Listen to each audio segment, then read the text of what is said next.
James Hunter from Hawke's Bay also. We hand it over to you, James. You have 5 minutes with us this afternoon, so we'll hand it over for your opening remarks, but do take your submission as read. Thank you all. I'm here because I think this planting of farms in pine trees is going to rank as the worst decision New Zealand agriculture has made. And I talked to a farmer in Pongaroo this morning who said, this is the biggest mistake I've seen in 78 years of farming in Pongaroo. So why do I say this? You people are tasked with making a decision. You'll have lots talking to you saying this is what you should be doing. I just want to remind you the Making New Zealand from 1940, pictorial surveys of a century. In this was a swamp, and they're so chuffed that they drained the wetlands to make farmland. Oh, good. It's a hoot. They talked about the Public Works Department coming through when farmers couldn't afford to do it, and they drained the swamps. They go on to say, it's actually, they talk about a place in Canterbury where Nicola Grigg comes from as one of the success stories. So good. Are you joking? Then in here, we've got the forest. So in 1940, they talked about what are we going to do? They talked about the native forests. There were two things that were an issue. One was fire. And you talk to people in the King Country about who died when uncontrolled fires went through. The other one was menaces, deer. In 1940, they were employing deer colours to control the deer in order that the bush had a future. So why I'm here is to say don't wait until it's too late. You have a decision that is going to hammer our communities. We've got people talking about forest interests. I'm here to talk about our communities. And I just remind you, in Australia after fires, they said, oh gosh, we didn't learn from the Boxing Day fires. We didn't put in place, we didn't heed the warnings. Texas, floods, same thing. You people have in front of you hints that what we're doing is wrong.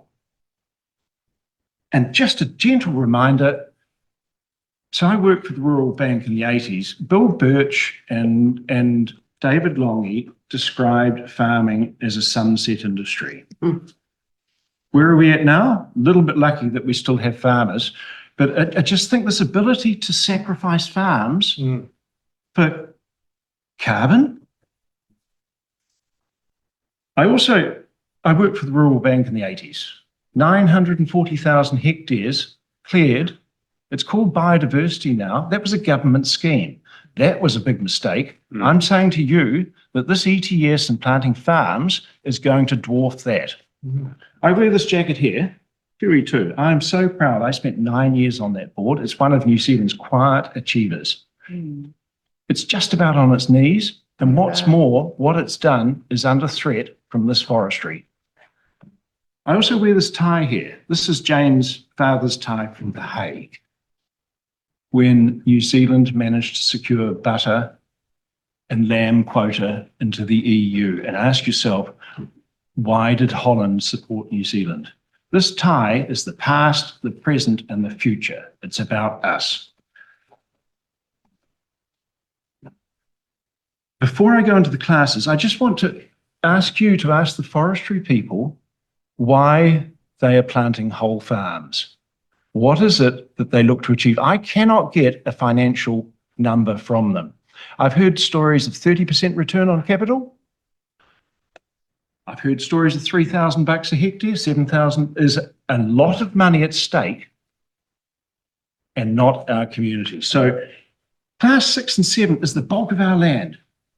And you're just talking as if it's possible to just sacrifice it. There are people doing 150% lambing on class 7. It is seriously good country if managed properly.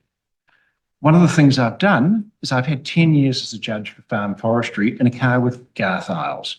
He would be considered one of the best persons in New Zealand to understand land classes. He was behind drawing up LUC. Talk to him, LUC 7, if you read the thing, it's not actually suitable for forestry. We have a storm. What happens? The stuff on the steep country, oh, it fell off the hills. When you do this, you take a hectare out of production. You take gross farm income of $800.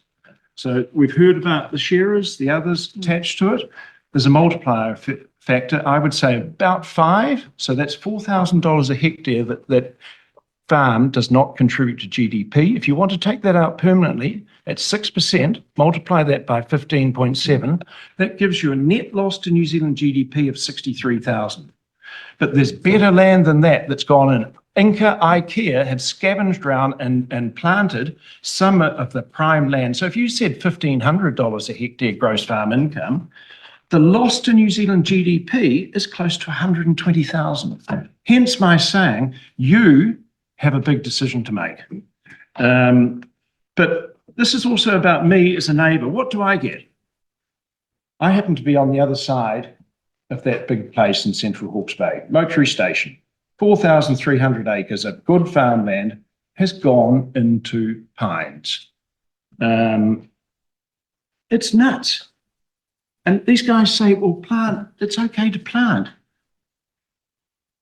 I've had a discussion with P.F. Olsen to say, I'm thinking of putting my sheep and cattle in to eat more trees because you will not give me an assurance that you will control the deer, you will control the pigs. Have any of you heard about the pigs eating lambs as they're born? Yes. So they won't control that. I've got QE2 covenants. I'm so chuffed with what I've set up. I'm just, it's so neat. I cannot control the deer that will come through from there. You cannot fence a floodplain. And they will control deer up to the point that the trees no longer need protection. Beyond that, there is no interest in it. My covenants are going, okay, all right, I get that. We are going to have to Okay. leave it there, James, because we have met time and we've got other submitters waiting. But look, we really appreciate that can I just- insight today. It was a Okay. really interesting point that you've made, especially around the pests and obviously what you're seeing, and obviously the symbolism of what you're wearing as well. Okay, So Mokery Station, K&A, sustainability, 680,000 carbon units, address in Shanghai. You want to make sure that once the carbon units are cashed up, that you can control the cost that is left with the rest of our communities. Thank you. no, thank you. Thank you, James.